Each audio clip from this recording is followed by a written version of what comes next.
वीर निधि से धीर हो, वीर बने गंभीर, पूर्ण तैर कर पा लिया भवसागर का तीर। अधीर हूँ मुझे धीर दो, सहन करूँ सब पीर, चीर चीर कर चिर लखूं अंतर की तस्वीर। बोलिए 52 गज, बोलिए गजपंथा के मूल नायक चिंतामणि पारसनाथ भगवान की। यहाँ के मूल नायक 1008 श्री वर्तमान शासन नायक महावीर भगवान की। परम उपकारी संत शिरोमणि आचार्य गुरुवर विद्यासागर जी महामुनि राज की। पूज मुनि श्री 108 दुर्लभ सागर जी महाराज की।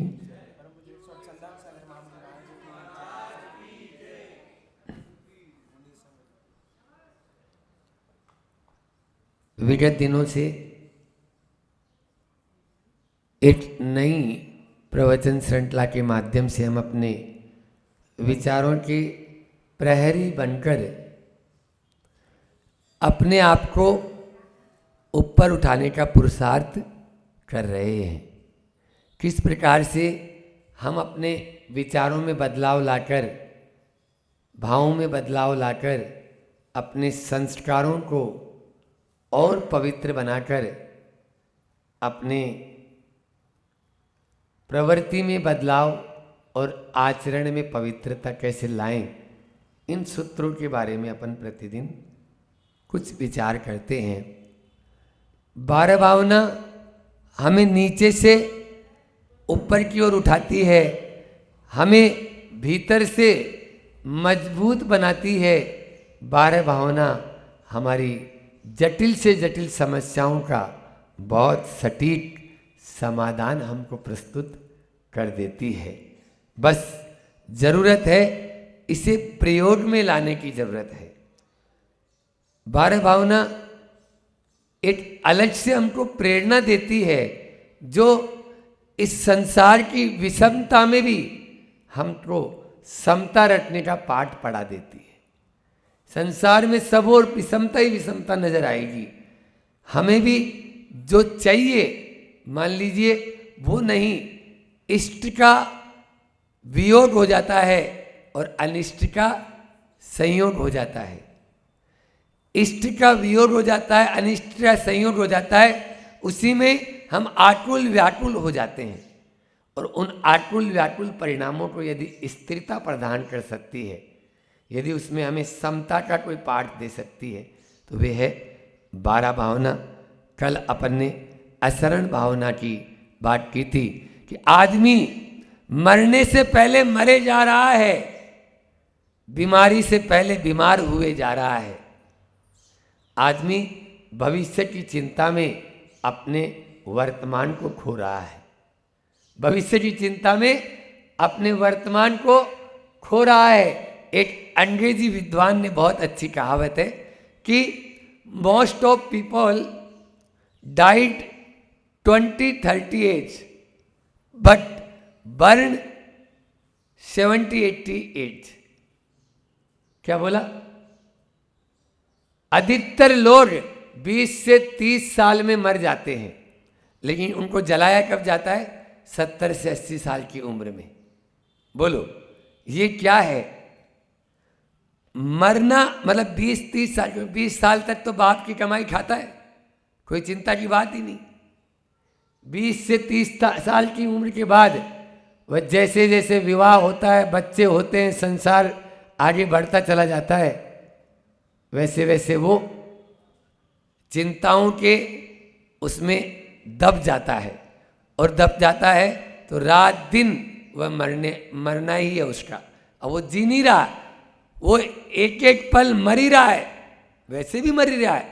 लेकिन वास्तव में कहा गया, ये सत्य लगता है कि 20-30 साल तक कोई आदमी को किसी प्रकार की कोई चिंता नहीं, और उसके बाद में मृत्यु ही उसको सामने नजर आती रहती है, मृत्यु ही। लेकिन वास्तव में जब मर जाता है वह तन से, मन से मर जाता है 20-25 साल बाद में, और तन उसका खत्म होता है तब उसको आग लगाई जाती है। ये है, इसलिए मन को मत मारो, मन से काम लो, तभी आप मोक्ष के रास्ते में चल सकते हैं। आप देखिए, जब हम 4, 5, 10 लोग बैठते हो आप लोग, तो कैसी बातें होती है बोलो। कहीं पे भी 4 लेडीज बैठी हुई है या 4 पुरुष बैठे हुए हैं या 4 लोग कहीं बैठे हुए हैं, मित्र बैठे हुए हैं, 4 मित्र, तो कैसी बात होती है? ऊपर, मन को ऊपर उठाने वाली बातें होती है या मन को गिराने वाली बातें होती है? बोलो। मोटिवेशनल बातें होती है या मन को गिराने वाली? मन को नीचे की ओर ले जाने वाली ही बातें होगी। आप देख लेना, कभी भी प्रैक्टिकल अपने जीवन में आप अनुभव करते हैं। कोई भी ये नहीं कहेगा कि ये व्रत उपवास अच्छे हैं, हाँ ये लेना चाहिए, अपन को करना चाहिए, इसमें आगे बढ़ना चाहिए, ये इसमें अपन को जो महाराज जी ने बताया वो बढ़िया है, बल्कि अपने मन को नीचे की ओर ढलान, क्योंकि स्वभाव है ना, अनादि का संस्कार है ना, वो आपको उधर ले जाता है। अनादिकाल से संस्कारात, वहाँ पर समाधि तंत्र में आया, अनादि के जो संस्कार है वो हमको उसी ओर लेके चले जाते हैं। लेकिन इन भावनाओं के माध्यम से हम उस आत्मा की अजरता, अमरता और इस शरीर की नश्वरता, इस जड़ वैभव की नश्वरता को समझते हुए हम अपने कुछ संयम में कदम आगे बढ़ाते हैं। या जो संयम आपने लिया है, जो व्रत उपवास आपने लिए हैं, उसमें आप स्थिर रह पाते हैं। आज संसार भावना की बात करना है। संसार का हर प्राणी दुखी है, कोई सुखी नहीं है। कहीं पे भी चले जाओ, 4,84,00,000 4 गति और 84,00,000 योनियों में आप कहीं पर भी चले जाओ, कहीं पर भी सुख है क्या? जो संसार विशेष सुख होता, तीर्थंकर क्यों त्यागे? बोलो। तीर्थंकर जो साक्षात इस सबसे नाम कर्म की सर्वश्रेष्ठ प्रकृति, ये समझ लीजिए, या कर्मों में सर्वश्रेष्ठ प्रकृति, लेकिन फिर भी संसार में सुख नहीं है। जिनके पास ठाट बाट हर तरह से सुख सुविधा वैभव, लेकिन फिर भी उस संसार में सुख नहीं है, ये कौन जानता है? बोलो। जिसके पास में पूर्ण वैभव है, आपके पास कितना है? उनकी राई बराबर भी है क्या? चिंतन विचार तो करो, थोड़ा सा भी नहीं है, लेकिन फिर भी उसको छोड़ रहे हैं क्या? चिपके हुए हैं। महाराज जी, ये फेविकोल का जोड़ है, कभी भी छूटेगा नहीं, ऐसा थोड़ी होता है। संसार में हर तरफ देखते हैं अभाव का दुख है, तो कहीं अल्पता का दुख है, कहीं बीमारी का दुख है, तो कहीं वियोग का दुख है, कहीं विपत्ति का दुख है, तो कहीं विषमताओं का दुख है। हर तरफ दुख ही दुख नजर आता है। आप जिन्हें सुखी मानते हो ना, वो भी सुखी नहीं है, वो भी दुखी ही है। आचार्य ज्ञान सागर, दादा गुरु आचार्य ज्ञान सागर जी महाराज जी ने बहुत अच्छा लिखा समय सार की एक गाथा के नीचे विशेषार्थ में, कि संसार की दशा कैसी है। संसार की दशा में उन 2 व्यक्तियों के ज्वरग्रस्त हैं। कोई भी एक सुखी और एक दुखी मानते हो, आपकी ये सुखी और ये दुखी है, वो दोनों ही दुखी मानते हैं। कैसे? कि ज्वरग्रस्त 2 व्यक्ति हैं, एक को ओढ़ने के लिए कंबल मिल गया और एक को ओढ़ने के लिए कंबल नहीं मिला। ठंड दोनों को ही लग रही है, कांप दोनों ही रहे हैं। वो दुखी भी कांप रहा है, वो सुखी भी। कंबल जिसके पास में है वो भी दुखी है, और कंबल जिसके पास में नहीं है वो भी दुखी है। दुखी दोनों ही हैं, क्योंकि संसार में सुखी। एक बार ऐसा हुआ, एक युवक एक संत के पास में पहुंचा। संत बहुत पहुंचे हुए थे, उनके चरणों में बोलता है कि मुझे सुखी होने का मंत्र दे दो।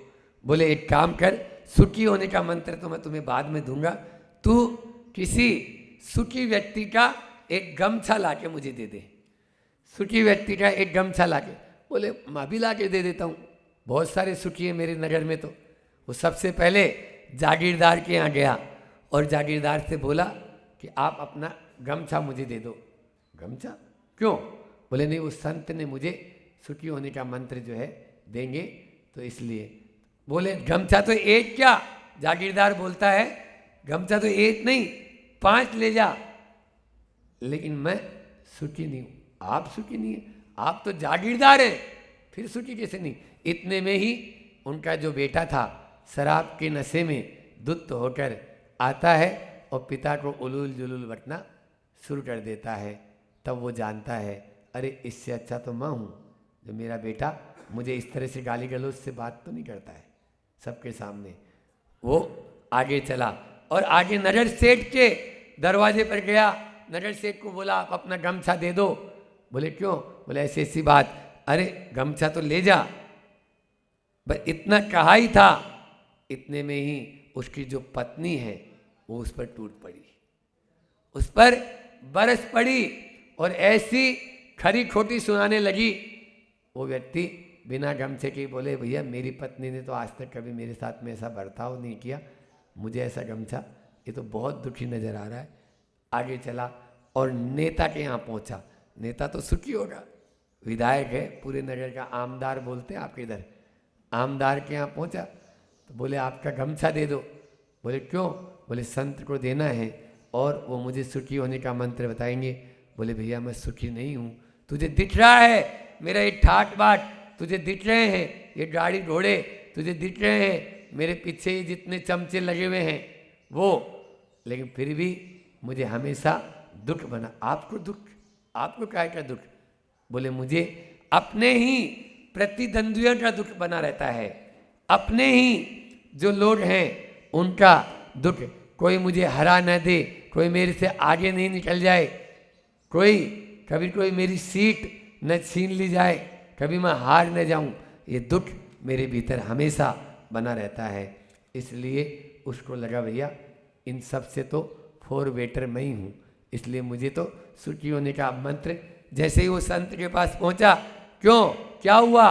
बोले नहीं, मिल गया मुझे सुखी होने का मंत्र। जो प्राप्त को पर्याप्त मान लेता है इस संसार में, उससे अच्छा सुखी कोई नहीं है।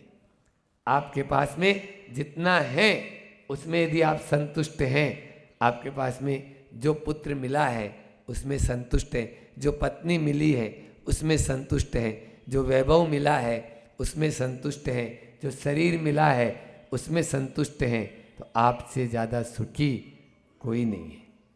आपसे ज़्यादा सुखी कोई नहीं है। संसार भावना हमें यही कहती है कि संसार भावना क्या कहती है? कांटों में गुलाब की तरह खिलना है। कांटों में कांटे हैं, सब तरफ कांटे हैं, लेकिन गुलाब की तरह खिलना है। कीचड़ में कमल की तरह खिलना है। बस संसार है, उस संसार में जीना हमारी नियति है, लेकिन उसमें भागना नहीं है। 4 शब्द है, भागना, भोगना, जागना और त्यागना।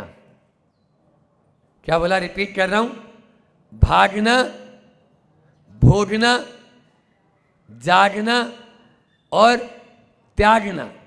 ठीक है ना? ये 4 शब्द याद रखना है, संसार भावना आपको समझ में आ जाएगी। भागना और भोगना ये दोनों ही संत बोलते हैं, संसार से भागो मत और संसार को भोगो मत। बस संसार से जागो, त्याग अपना आप हो जाएगा। बैठे हैं आपके सामने 2 यहां पर। संसार से भागो मत, संसार को भोगो मत, बस संसार से जागो। रहना इसी के बीच में, कहां भाग के जाएंगे हम? इसी चकाचौंध के। अभी अभी महाराज जी और हम दोनों उतर रहे थे पहाड़ से, वंदना करके महाराज जी ने कहा खिड़की जरा सी खोली। गए थे ना हम लोग अभी शहर के बीच में। अब वहां शहर के बीच में कहाँ रुकाया आपने? फ्लैट के अंदर, जहां जगह होगी वहीं रुकवाओगे आप लोग। वहां जरा सा खिड़की खोली तो नज़ारे वही नजर आएंगे जो आप लोग रात दिन देखते हो। समझ में आ रहे? किसी के यहाँ टीवी की स्वर लहरियाँ तेज आवाज में चल रही है, किसी के यहाँ प्याज और लहसुन का छौंक की अच्छी खुशबू आपको बढ़िया दे रही है, किसी के यहाँ पत्नी कुछ बोल रही है तो किसी के यहाँ पिता पुत्र को कुछ कह रहा है, यही सब सुनाई देगा ना कानून में हमको। ये तो यहाँ बहुत अच्छा है जो हम क्षेत्र पर रुके हुए हैं और बहुत बढ़िया लगता है हम लोगों को। क्यों? क्योंकि वहाँ तो बहुत सारे क्या बोलते हैं उसको, जो है इन्फेक्शन हो जाता है ना, इन्फेक्शन, एलर्जी इन्फेक्शन, वही तो वो सारे इन्फेक्शन वहाँ पर नजर आते हैं। लेकिन फिर भी उन सब के बीच में संत कहते हैं आंखें बंद कर लो और बैठ जा, दीवार की तरफ मुंह कर लो और बैठ जा, बस इनसे भागकर तुम कहाँ जाएगा। इनको भोगना तो है ही नहीं, विषयों को भोगना तो पाप है ही, इनको भोगना नहीं है, बस इनसे जाटना है तो संसार में जाट जाएगा।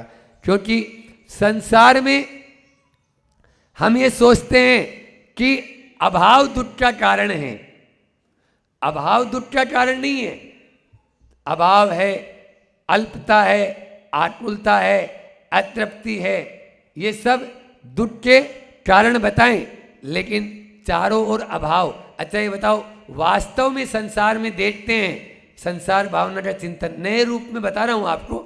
संसार का वो वाला तो है ही कि दाम बिना निर्धन दुखी, तृष्णावश धनवान, और कहूँ न सुख संसार में सब देखियो छान। हमारे गुरुजी बोलते हैं छन्ना फट गए, बहुत सारे छन्ना फट गए छानते छानते, लेकिन अभी भी समझ में नहीं आई। समझ में आया? तो अभाव को यदि दुख का कारण मानते हो तो सबसे ज्यादा अभाव तो हमारे पास में, दोनों के पास। बोलो, अभाव आपके पास तो फिर भी रहने के लिए मकान है, हमारे पास में है क्या? बोलो, आपके पास में दोनों टाइम भोजन का कम से कम प्रबंध है, यहां तो कुछ नहीं, ढेला भी नहीं है दोनों के पास में। लेकिन अभाव यदि दुख का कारण है तो सबसे ज्यादा दुखी हम हो जाएंगे, और सद्भाव यदि सुख का कारण है तो जिसके पास में करोड़पति अरबपति है आप लोग उसको सुखी मान लेंगे। क्या ये है? नहीं, अभाव दुख का कारण नहीं है, अभाव की अनुभूति दुख का कारण है। अभाव की अनुभूति, आप अभाव का अनुभव कर रहे हो तो दुख का कारण है। अन्यथा हम लोग कैसलोस करते हैं ना, कैसलोस करते हैं हम लोग, बाल हम खींच रहे हैं और सीसी कौन करता है? बोलो, आंखों में पानी किसके आता है? हमारी आंखों में। आप लोगों की आंखों में पानी आ रहा है, हम तो और मस्त हैं, बिल्कुल खींच रहे हैं आराम से। क्यों? क्योंकि आनंद आ रहा है। आनंद इसलिए आ रहा है कि अपने बालों को ही हम अपने हाथों से उखाड़ के फेंक रहे हैं। हमारे यहाँ तो दूसरा कैसलोच नहीं करता, हमारे संघ में ये परंपरा है कि कैसलोच और प्रतिक्रमण ये स्वाश्रित। गुरुजी कहते हैं जिस दिन दीक्षा हो उसी दिन बताया कि बेटा कैसलोच और प्रतिक्रमण ये स्वाश्रित होना चाहिए, पराश्रित नहीं। दूसरा कोई सुनाए ये नहीं, दूसरा कोई करे ये नहीं, है ना? समझ में आ रहा है? तो इस प्रकार से देखने वालों को, आपको वो दर्द महसूस हो रहा है, हमको वो दर्द महसूस नहीं, हम उसमें आनंद की अनुभूति कर रहे हैं। एक एक कर्म को उखाड़ना है, इसी तरह से उखाड़ के फेंकना है। अपने, हम बोल रहे थे कि हमें अपने वालों से बड़ा प्रेम था, इसीलिए अपने ही हाथों से अपने बालों को उखाड़ कर फेंक दिया। हमें अपने वालों से बड़ा प्रेम था, इसलिए अपने बालों को अपने हाथों से उखाड़ कर फेंक दिया। अपन को यही करना है। संसार में अपने वाले बहुत हैं, लेकिन उनको उखाड़ कर फेंकना अपनी को, आपको यदि इस संसार में रहना है तो इस संसार का त्याग भी करना आपको जरूरी है, तभी हम इस संसार से ऊपर उठ सकते हैं। संसार की दशा कैसी है?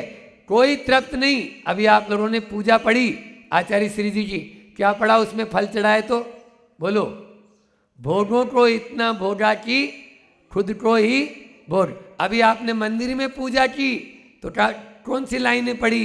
तृष्णा की खाई खूब भरी, पर वह रिक्त रही, वह रिक्त रही। यहाँ कोई तृप्त है ही नहीं। बिना पेंदा, जिसमें अंदर नीचे वो नहीं है पेंदा, ऐसा लोटा है आपका, उसमें कितना ही डालो वो कभी भरने वाला है क्या? बोलो, कभी नहीं भरेगा, क्योंकि तृष्णा की यह जो लोटा है ना, ये कभी भर नहीं सकता।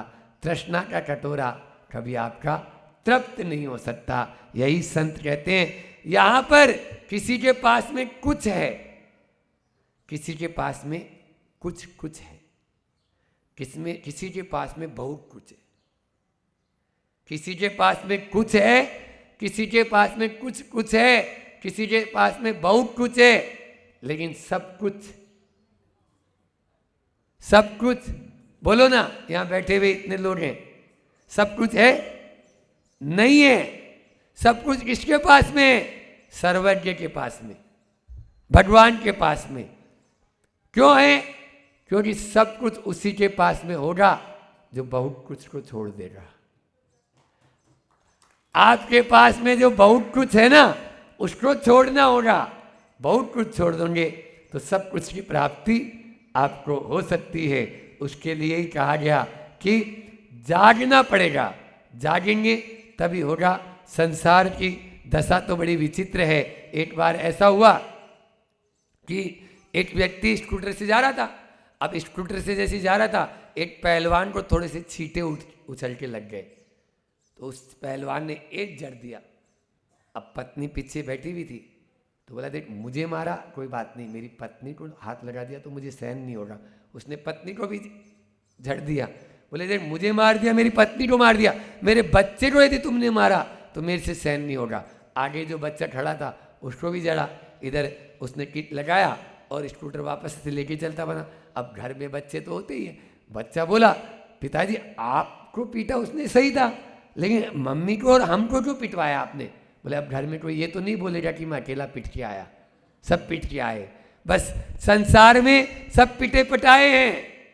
इस संसार में जितने भी हैं सब पिटे हुए हैं। कोई भी ऐसा नहीं है जो सही है। बस सही कौन है? वो है प्रभु। इस संसार में उन प्रभु की तरह अपन को बनना है। तो इस संसार की भावना का अपन को चित्रण करना है। संसार भावना का चित्रण करने का अर्थ भी इतना ही है, या संसार भावना को भाने का मतलब भी यही है। ऐसा नहीं है जो मैंने बता दिया ना कि भागना नहीं है और भोगना नहीं है। संसार को भागना, संसार से भागना नहीं है और भोगना नहीं है, बस जागना है और जाग कर त्यागना है। संसार को त्यागना है। बस जैसे ही त्याग कर देंगे इन विषय भोगों का, तो अपना आप ही हम ऊपर की ओर उठते हुए चले जाएंगे। हमारे पास में जो है उसको हम देखेंगे, प्राप्त को पर्याप्त समझेंगे तो हम बहुत आगे बढ़ सकते हैं। लेकिन हम चाहते, हमारी स्थिति ऐसी है कि जैसे किसी को खुजली की बीमारी है, खाज की बीमारी है, तो वो सोचता है कि खुजाने से यह खुजली दूर हो जाएगी। लेकिन समय सार में आचार्य कुंद भगवान कहते हैं उससे कि बेटा खुजा मत। विषयों की खाज, विषय और वासनाओं की खाज को खुजाने से कभी भी वह खाज ठीक होने वाली नहीं। ज्ञानी जीव कहता, सोचता है इस पर बस ज्ञान का मलहम लगा दो तो यह खाज हमेशा के लिए मिट जाएगी। बस आपको ज्ञान का मलहम लगाने की जरूरत है, उसको विषयों की खाज को खुजाने की जरूरत नहीं। जो चाहूं वो मिल जाए ऐसा होगा नहीं। बस जो मिला है उसको मैं चाह लूं, जो मिला है उसको मैं अपनी चाह लूं। हाँ, इसमें मैं तृप्त हूं, तो ये संसार आपके लिए हमेशा के लिए कष्टदायक नहीं होगा। इस संसार में जहां भी देखोगे वहां आपको कष्ट नजर आएंगे। लेकिन ज्ञानी क्या करता है? ज्ञानी कहता है कि यह संसार दुख और कष्ट, इसमें पार्ट ऑफ लाइफ है। संसार में दुख और कष्ट पार्ट ऑफ लाइफ है, लेकिन वही ज्ञानी जीव इनको आर्ट ऑफ लाइफ बना लेता है। इनको आर्ट ऑफ लाइफ बना लेता है। इसी चिंतन के द्वारा, इसी संसार भावना के द्वारा हम इस संसार भावना से अपनी निराकुलता को बढ़ाएं, आकुलता को कम करें, तभी यह संसार भावना हमारे लिए बहुत कल्याणकारी सिद्ध होगी। हो इसी भावना के साथ मैं अपनी वाणी को विराम देता हूँ। बोलिए अहिंसा परमो धर्म की। आचार्य गुरुवर विद्यासागर जी महामुनि।